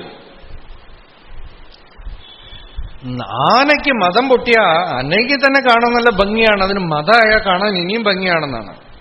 അതുപോലെ നായ്ക്ക് മതം പിടിച്ചാൽ കല്ലെടുത്തെറിയ ആളുകൾ തല്ലിക്കൊല്ലും അല്ലേ? നായ് മതമാനാൽ ശരിയാമോ? യാനൈ മതമാനാൽ അഴകാകും.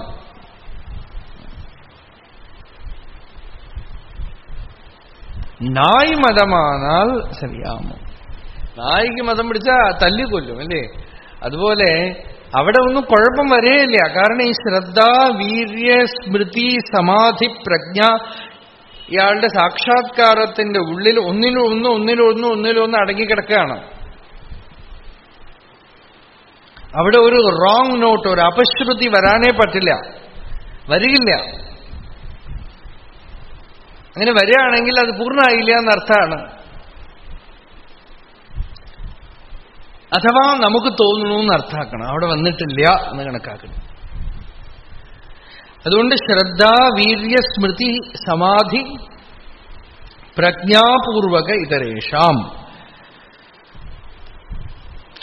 അയാളുടെ ഋതംബരാ പ്രജ്ഞ എപ്പോഴും ആത്മാനുഭവത്തിന്റെ തെളിവായിട്ടുള്ള സ്മൃതിയോടുകൂടെ തന്നെ ഇരിക്കണം. ഇത്തരത്തിലുള്ള അസംപ്രജ്ഞാത സമാധി തീവ്ര സംവേഗാനാമാസന്ന, തീവ്രമായ സാധകന്മാർക്ക് വരുന്നതാണ്.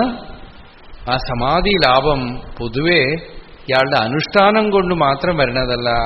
അനുഷ്ഠാനം ചെയ്ത് അവസാനം ഇയാള് അന്തര്യാമിയായ ഈശ്വരന് തന്നെ അർപ്പിച്ചിട്ട് ചുമ്മാ ഇരിക്കുമ്പോഴാണ് ഈ നിർവികൽപ്പ സമാധി പ്രജ്ഞ വരുന്നത്. ഈശ്വര സർവഭൂതാനാം ഹൃദ്ദേശേ അർജുന തിഷ്ഠതി തമേവ ശരണം ഗച്ഛ. ഭഗവാൻ പറഞ്ഞു ആ ഈശ്വരന് ശരണം ഗച്ഛ.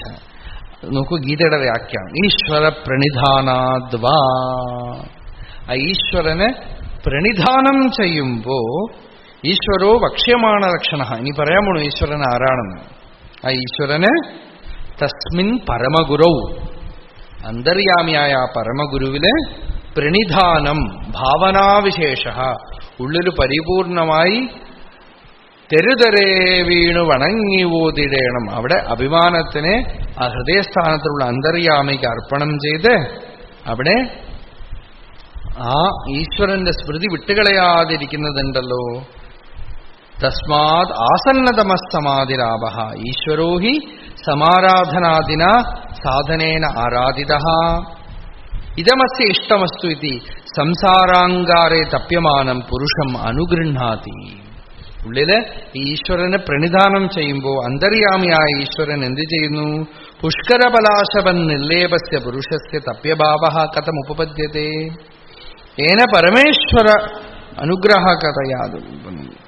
ഇവിടെ ഭഗവാൻ എന്ത് ചെയ്യും? ഇയാൾ ഉള്ളിൽ ഇങ്ങനെ കരഞ്ഞുകൊണ്ടേയിരുന്നാൽ, ഭാഷ്യക്കാരനൊക്കെ പറയുന്നുണ്ട്, ആചാര്യസ്വാമി പറയണു, ജീവൻ തനിക്ക് മുക്തിക്ക് മാർഗം വേണമെന്ന് കരയുമ്പോൾ അന്തര്യാമി പുറത്ത് രൂപെടുത്ത് വരുമെന്ന് പറയും അല്ലേ? അതാണ് ഇവിടെയും പറയണത്. ഇത്തം തപ്യമാനം പുരുഷം, എനിക്ക് ഈ സംസാരത്തിന് വിമുക്തി വേണം, വഴി കാണിക്കാൻ എന്തെങ്കിലും ഒരു ആള് വേണം, എന്നെ ആര് രക്ഷിക്കുമെന്ന് കരയുമ്പോ പരമേശ്വരൻ എന്ത് ചെയ്യുന്നു? സ്വേച്ഛയാ നിർമ്മാണകായമധിഷ്ഠായ, ഒരു പ്രത്യേക ഒരു രൂപം ധരിച്ച് ലൗകിക വൈദിക സമ്പ്രദായ പ്രദ്യോതക അനുഗൃഹാതീതി അനവദ്യം.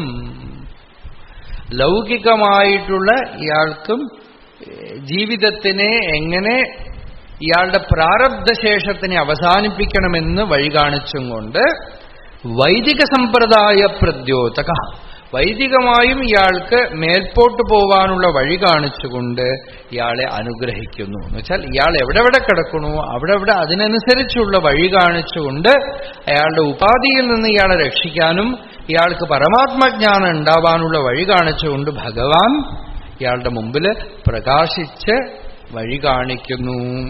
ഇയാൾക്ക് എന്തൊക്കെ ക്ലേശമുണ്ടോ, എന്തൊക്കെ കർമ്മമുണ്ടോ, രണ്ടിലാണ് നമ്മൾ പെട്ടുകിടക്കുന്നത്. മാനസികമായിട്ടുള്ളത് ക്ലേശം, പ്രാരബ്ധം ബാഹ്യമായിട്ട് നമ്മുടെ ജീവിതത്തിലുള്ള കർമ്മം. ഇത് രണ്ടിന്നും വെളിയിൽ വരാൻ കഴിയാതെയാണ് നമ്മൾ വിഷമിക്കുന്നത്. നമ്മളുടെ ക്ലേശങ്ങളിൽ നിന്ന് വെളിയിൽ വരാൻ നമുക്കൊരു വഴിയും കാണാനില്ല, കർമ്മത്തിൽ നിന്ന് വെളിയിൽ വരാൻ വഴി കാണാനില്ല. അങ്ങനെ വിഷമിക്കുമ്പോ ഈശ്വരൻ, അന്തര്യാമിയായ ഈശ്വരൻ നിർമ്മാണകായം സ്വീകരിച്ചു വരണമെന്നാണ്. എന്നുവെച്ചാൽ ഒരു സ്പെഷ്യൽ ബോഡി, സ്വേച്ഛോപാത്ത പൃഥക് വപുഹു എന്ന് ഭാഗവതം. സ്വയം ഒരു ഇച്ഛയാ ഒരു രൂപം ധരിച്ച് വന്നിട്ട് എന്ത് ചെയ്യണമെന്ന് വെച്ചാൽ നമ്മളെപ്പോലെ തന്നെയുള്ള ക്ലേശവും നമ്മളെപ്പോലെ തന്നെയുള്ള കർമ്മവും വെച്ചുകൊണ്ട് വന്നിട്ട് ക്ലേശകർമ്മ വിപാകാശയൈ അസംസ്പൃഷ്ട പുരുഷവിശേഷ ഈശ്വര. നമ്മളെപ്പോലെ തന്നെ ക്ലേശവും നമ്മളെപ്പോലെ തന്നെ കർമ്മവും എടുത്തുകൊണ്ട് അതുകൊണ്ട് അപരാമൃഷ്ട, അതുകൊണ്ട് തൊടപ്പെടാതെ നിന്ന് കാണിച്ച് ഇങ്ങനെ ഇരിക്കൂ. നീന്തുമ്പോ വെള്ളത്തിൽ നീന്താൻ അറിയാതെ പൊങ്ങി വിഷമിക്കണ ഒരു ജീവന്റെ മുമ്പിൽ നീന്തൽ പഠിപ്പിക്കുന്ന ആള് സ്വയം വെള്ളത്തിൽ ചാടി ഇതാ ഇങ്ങനെ നീന്തു. എന്നിട്ട് അതേ വെള്ളത്തിൽ കാണിച്ചു കൊടുക്കണ പോലെ ഈശ്വരൻ എന്ത് ചെയ്യുന്നു? ഈ സംസാരത്തിൽ പെട്ട് കിടക്കുന്ന ജീവൻ എങ്ങനെ വെളിയിൽ വരണമെന്ന് അറിയാതെ എനിക്ക് ഇത്രയും കർമ്മങ്ങളുണ്ട്, ഇത്രയും ക്ലേശങ്ങളുണ്ടെന്ന് പറയുമ്പോൾ ഭഗവാനും അതിനകത്ത് ആ ക്ലേശവും കർമ്മത്തിന്റെയും നടുവില് അതിന്റെ പരിണത ഫലത്തിന്റെ നടുവിലേക്ക് വന്നിട്ട് അതിനാണ് നമ്മൾ അവതാരം എന്നൊക്കെ പറയണു അല്ലേ? ഇപ്പൊ അവതാരം എന്ന് വെച്ചാൽ രാമകൃഷ്ണാദി അവതാരങ്ങൾ. ഓരോ ജീവനും അവനവന്റെ ജീവിതത്തിലേക്ക് വഴി കാണിക്കാൻ ഈശ്വരൻ ഏതെങ്കിലും ഒരു രൂപത്തിൽ വരും. അത് ആ ജീവനെ സംബന്ധിച്ചിടത്തോളം അറിയും. ആ ജീവനൊരു മുക്തിമാർഗമാണ്. ഇങ്ങനെ വരൂ, ഈ വഴിക്ക് വരൂ എന്ന് പറഞ്ഞിട്ട് കാണിച്ചു കൊടുക്കാനായിട്ട് ക്ലേശ കർമ്മ വിപാക ആശയൈ അപരാമൃഷ്ട പുരുഷവിശേഷ ഈശ്വര. അപ്പൊ ഈശ്വരൻ അങ്ങനെ ഒരു പുരുഷവിശേഷ, ഒരു പ്രത്യേക പേഴ്സണാലിറ്റി ആയിട്ട് വരണമെന്ന്, ഒരു പുരുഷവിശേഷമായിട്ട് വരണമെന്നാണ്. എന്നുവെച്ചാൽ ഇയാൾ ഈ കിളിയെ പഠിപ്പിക്കണമെങ്കിലേ കിളിയായിട്ട് തന്നെ വരണം എന്ന് പറയും. തത്ത പഠിപ്പിക്കണമെങ്കിൽ തത്തമ്മ എന്ത് പറഞ്ഞാലും വർത്തമാനം പറയില്ല. അപ്പൊ വേറെ ഒരു തത്തയെ വെച്ച് പഠിപ്പിക്കും. അല്ലെങ്കിൽ തത്തയുടെ മുമ്പിൽ കണ്ണാടി കാണിച്ചിട്ട് പുറകെ നിന്ന് സംസാരിക്കും അത്രേ. അപ്പൊ ഈ തത്ത വിചാരിക്കുന്ന എന്നെപ്പോലെ ഒരു തത്ത സംസാരിക്കണു, ഞാനും സംസാരിക്കാൻ തുടങ്ങുന്നു. അപ്പൊ അതിനുവേണ്ടി ഈ അന്തര്യാമി എന്ത് ചെയ്യും? ഏതെങ്കിലും രൂപത്തിൽ നിർമ്മാണകായമധിഷ്ഠായ വന്നിട്ട് ഇയാളെ പതുക്കെ പതുക്കെ ഉദ്ധാരണം ചെയ്യും. തേഷാമഹം സമുദ്ധർത്ത മൃത്യു സംസാര സാഗരാത് ഭവാമിന ചിരാത് പാർത്ഥ മയ്യാവേശിത ചേതസാം എന്ന് പറഞ്ഞ് ഇയാൾക്ക് പുരുഷവിശേഷ ഈശ്വര. അങ്ങനെ ഈശ്വരൻ വരുന്നു. പക്ഷെ ആ ഈശ്വരനിൽ എന്ത് കാണും? ഈ ജീവൻ മുക്തിക്കുള്ള മാർഗം അന്വേഷിക്കുമ്പോ നിരതിശയം സാർവജ്ഞ ബീജം, അവിടെ സർവജ്ഞത്വത്തിന്റെ ബീജം കാണും. ഇയാളെ പോലെ തന്നെ ഭഗവാൻ ഇയാളുടെ മുമ്പിൽ കണ്ണാടി കാണുന്ന പോലെ കണ്ടാലും ഇയാൾക്ക് എപ്പപ്പ എന്ത് വേണോ അപ്പപ്പ അതിന്റെ അറിവ് അവിടെ നിന്ന് വരും. അതാണ് സർവജ്ഞത്വം. അവിടെ എപ്പപ്പ ഇയാൾക്ക് എന്ത് വേണമോ അത് അപ്പപ്പോ അവിടെ പ്രകാശിക്കുന്നത് കൊണ്ട് സാർവജ്ഞ ബീജം അവിടെ കാണുന്നു. വേണമെങ്കിൽ നടക്കുന്നതാണ്. സ്യാദ് സർവാത്മകത്വം ഈശ്വരത്വം എന്ന് പറഞ്ഞില്ലേ ദക്ഷിണാമൂർത്തി സ്തോത്രത്തില് ആചാര്യസ്വാമി സ്യാദ് എന്ന് പറയും. എന്ന് വെച്ചാൽ വെറുതെ ഈശ്വരത്വം കാണിക്കലല്ല, ഈ ജീവന് എപ്പോ എന്ത് വേണോ നെസസറി ആയിട്ടുള്ളത് അത്രയേ ഉള്ളൂ. അല്ലാതെ ആ അറിവിന് വേണ്ടി അറിവുകളുടെ ഒരു ഇന്ദ്രജാല പ്രകടനമല്ല. ഇയാൾക്ക് എപ്പോ എന്ത് വേണോ അപ്പപ്പോ അത് സപ്ലൈ ചെയ്യാൻ ഈശ്വരൻ ഏതെങ്കിലും രൂപത്തിൽ വന്ന് വഴി പോകും. ഇപ്പൊ നമ്മൾ നടക്കുമ്പോ ഈ വഴി കണ്ടിട്ടില്ലെങ്കിൽ ഒരാളെയും കാണാനില്ലല്ലോപ്പാ എന്ന് പറയുമ്പോ ഒരാൾ വന്നിരുത്താ ഈ വഴിക്ക് പോകുമെന്ന് പറഞ്ഞാൽ അതൊരു അറിവായി. ആരോ വന്നു കൂട്ടിക്കൊണ്ടുപോകണു അറിവ്. ഒരു സമയം പർട്ടിക്കുലർ സമയം നമുക്ക് എന്തോ ഒരു അറിവ് കിട്ടണം. ചിലപ്പോൾ ഒരു പേപ്പറിൽ ന്യൂസായിട്ട് വരും, ചിലപ്പോൾ ഒരു പുസ്തകം തുറന്നത് നമ്മൾക്കപ്പോൾ വേണ്ടത് കിട്ടും. ഇതൊക്കെ നമ്മൾ വിചാരിക്കുക പുസ്തകത്തിലാണോ? അല്ല, അത് ഈശ്വരന്റെ സർവജ്ഞ ഈശ്വരമണ്ഡലത്തിലെ അറിവ് ഏതെങ്കിലും രൂപത്തിൽ വരികയാണ്. ഇതിനെയൊക്കെ വെച്ചുകൊണ്ടാണ് നമ്മൾ നിമിത്ത ശാസ്ത്രമൊക്കെ ഉണ്ടാക്കുന്നത്. പക്ഷെ അത് ശാസ്ത്രമാക്കാൻ പറ്റില്ല. പ്രശ്നം വെച്ചു ഒക്കെ പറയില്ലേ, അത് എപ്പോഴും ഫലിക്കാത്തതിന്റെ കാരണം എന്താണെന്ന് വെച്ചാൽ ഒന്നാമത് ഈ വരുന്ന ആൾക്ക് ആ അറിവ് അപ്പൊ കിട്ടാൻ യോഗം ഉണ്ടെങ്കിൽ ഈ ജ്യോതിഷി ഒരു വെറും നിമിത്തം അയാളിലൂടെ നടക്കും. ചിലപ്പോൾ ജ്യോതിഷിയല്ല, റോഡിൽ ആരെങ്കിലും പറയും, ചിലപ്പോൾ കൊച്ചുകുട്ടികൾ പറയും, ചിലപ്പോൾ ഇയാളുടെ ഉള്ളിൽ കൂടെ തന്നെ വരും. അപ്പോ ഒറിജിനൽ സോഴ്സ് ഓഫ് നോളജിനെ തൊട്ട് കഴിഞ്ഞാൽ നമ്മൾക്ക് വഴി കാണിക്കാൻ ആളില്ല എന്നുള്ള ബുദ്ധിമുട്ടേ ഇല്ല. എവിടുന്നെങ്കിലുമൊക്കെ വഴി കണ്ടുകൊണ്ടേയിരിക്കും. ഈശ്വരന്റെ സർവജ്ഞത്വം ആരിലൂടെയൊക്കെയോ ഏതിലൂടെയൊക്കെയോ വഴി കാണിക്കും. പുറത്തൊരു നിമിത്തമും ഇല്ലെങ്കിൽ ഉള്ളിൽ നിന്ന് കാണിക്കും. അങ്ങനെ ആ ഈശ്വരത്വം ഈശ്വരനെ അപ്പൊ ആ ഈശ്വരനെ ഡയറക്റ്റായിട്ട് സർവദാ ശരണാഗതി ചെയ്താൽ ആ അന്തര്യാമിയായ ഭഗവാൻ ഇയാളുടെ കർമ്മത്തിൽ നിന്ന് ഇയാൾക്ക് വിമുക്തിക്കും മനസ്സിലുള്ള ക്ലേശങ്ങളിൽ നിന്ന് വിമുക്തിക്കുമുള്ള വഴി കാണിക്കും. പറഞ്ഞോളം വെറുതെ ക്ലേശങ്ങളിൽ നിന്നുള്ള വിമുക്തി മാത്രമോ കർമ്മങ്ങളിൽ നിന്നുള്ള വിമുക്തി മാത്രമല്ല, ഇയാളുടെ പ്രാരബ്ധശേഷം, ഇയാളുടെ ജീവിതം. ഇപ്പോൾ ഒരാൾ പാപ്പറായി വെച്ചോളൂ, ചിലപ്പോൾ ഗവൺമെന്റിന് കൊടുക്കും. ഗവൺമെന്റ് ഒരാളെ അപ്പോയിന്റ് ചെയ്തിട്ട് ബാക്കിയുള്ളതൊക്കെ കൊടുത്തു തീർപ്പിക്കും, അല്ലേ? അതിനൊരു ഏർപ്പാടുണ്ട് കമ്പനികളിലൊക്കെ, ഇൻസോൾവൻസി എന്ന് പറയും. അതുപോലെ ഈ ജീവൻ എന്നെക്കൊണ്ട് ഇനിയൊന്നും വയ്യാമെന്ന് ഭഗവാനെ ഏൽപ്പിക്കുമ്പോൾ ഈശ്വരന്റെ സ്പെഷ്യൽ അപ്പോയിന്റ്മെന്റോടുകൂടി ഒരു ശക്തി അവിടെ വരും. ഇയാളുടെ ബാക്കി കർമ്മങ്ങളൊക്കെ കൊടുത്തു തീർത്ത്, ഇയാളുടെ കർമ്മങ്ങളൊക്കെ തീർപ്പിച്ച് ഇയാളുടെ ആന്തരികമായ ദോഷങ്ങൾ തീർക്കാനുള്ള യോഗവിദ്യയും ഉപദേശിച്ച് ഈ ജീവന് നിവൃത്തിമാർഗം കാണിച്ചു കൊടുക്കും. ആ ഈശ്വര ശക്തിയെ ശരണാഗതി ചെയ്യുന്നത് കൊണ്ടാണ് നിർവികൽപ്പമായി സാക്ഷാത്കാരം ഉണ്ടാവുന്നത്. പൊതുവേ ഈ യോഗികളും സാഖ്യന്മാരും ദാർശനികന്മാരെന്ന ലെവലില് നിരീശ്വരന്മാരാണ്. അവർ ഈ മനുഷ്യൻ ഒരു ടെക്നിക്ക് ഉപയോഗിച്ചിട്ടാണ് ഈ സാക്ഷാത്കാരം നേടുന്നത്, ഒരു മെത്തേഡിലൂടെയാണ് നേടുന്നത് എന്ന് വിചാരിക്കുന്നവരാണ്. അതുകൊണ്ട് സദാശിവ ബ്രഹ്മേന്ദ്ര സ്വാമികൾ ഇവിടെ ഭാഷ്യത്തിൽ പറയുന്നുണ്ട്, ഇവര് നിരീശ്വര സാഖ്യന്മാരായിട്ടുള്ള അവര് ഇവന്റെ എഫേർട്ട് കൊണ്ട് നേടുമെന്ന് പറയുമ്പോ അസ്മാകം തു നമ്മള് ഈശ്വരന്റെ മഹിമയെ വൈഭവത്തിനെ അംഗീകരിക്കുന്നത് കൊണ്ട് ആ ഭഗവാന്റെ കൃപാശക്തി പുറകിലുണ്ടായിക്കൊണ്ടാണ് ഈ സാധനയും സിദ്ധിയും ഒക്കെ നടക്കുന്നതെന്ന് അറിയണത് കൊണ്ട് നമുക്ക് വലിയ വിഷമവും ടെൻഷനൊന്നുമില്ല. അത് ആണ് ഈ ജീവന്റെ അധ്യാത്മജീവിതത്തിനെ പൂർത്തി ചെയ്യുന്നത് എന്ന് പറയുന്നുണ്ട്. തുടർന്ന് നാളെ നമ്മൾ കാണാം. നാളത്തോടുകൂടെ നമ്മൾ ഈ യോഗസൂത്ര പ്രഭാഷണം അവസാനിപ്പിക്കും. അരുണാചല ശിവ അരുണാചല ശിവ അരുണാചല ശിവ അരുണാചല അരുണാചല ശിവ അരുണാചല ശിവ അരുണാചല ശിവ അരുണാചല